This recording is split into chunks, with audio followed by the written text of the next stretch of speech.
শিক্ষার্থীদের লেখাপড়া, কর্মহীন জীবনসহ পানির সমস্যা থাকায় নোয়াখালীতে গৃহহীনদের আশ্রয় প্রকল্পের বেশিরভাগ ঘরগুলোতে থাকছে না মানুষ, ঝুলছে তালা। দেশের কোটি টাকা ব্যয় করে তৈরি করা ঘরগুলো এখন কোনো কাজেই আসছে না মানুষের। দ্রুতই সমস্যার সমাধান করার আশ্বাস দিয়েছেন ইউনিয়ন পরিষদ সহ প্রশাসনের কর্মকর্তারা। প্রতিনিধি এস শিপনের পাঠানো প্রতিবেদনে দেখুন বিস্তারিত।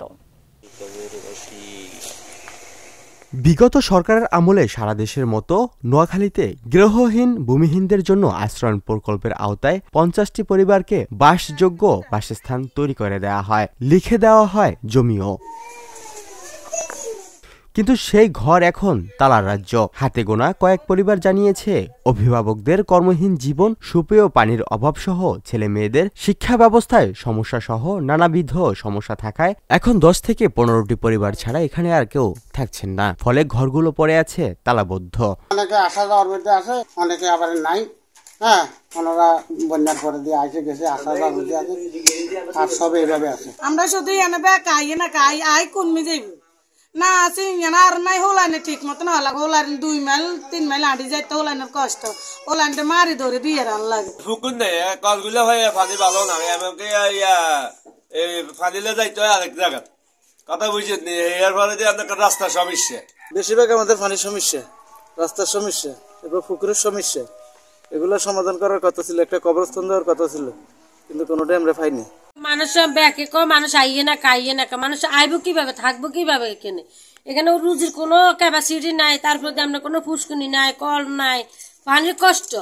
আমরা 10 জন আইতালে রাস্তার সমস্যা, এরপরে দেড় জায়গা আছে বা হাত মারি তুইছে আমরা গাড়ি করে আইতে যাই তার না।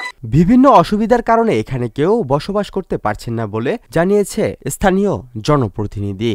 অনেক পরিবার এখানে যোগাযোগ ব্যবস্থা সহ তাদের এই রুজি রোজগারের ব্যবস্থা না থাকার কারণে তারা এখানে অনেকেই থাকে না।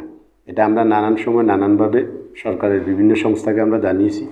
এরপরেও উপকারভোগীদের থেকে আমাদেরকে ওইভাবে কখনো কোনো বিষয়ে তাদের সমস্যা নিয়ে তারা আসে নাই, বলেও নাই। এদিকে সমস্যা সমাধানে ব্যবস্থা নেওয়া হচ্ছে বলে জানিয়েছে উপজেলা নির্বাহী অফিসার। আশ্রয়ণ প্রকল্প সরকার অনেক টাকা খরচ করে ওখানে আশ্রয়ণ প্রকল্প করেছে।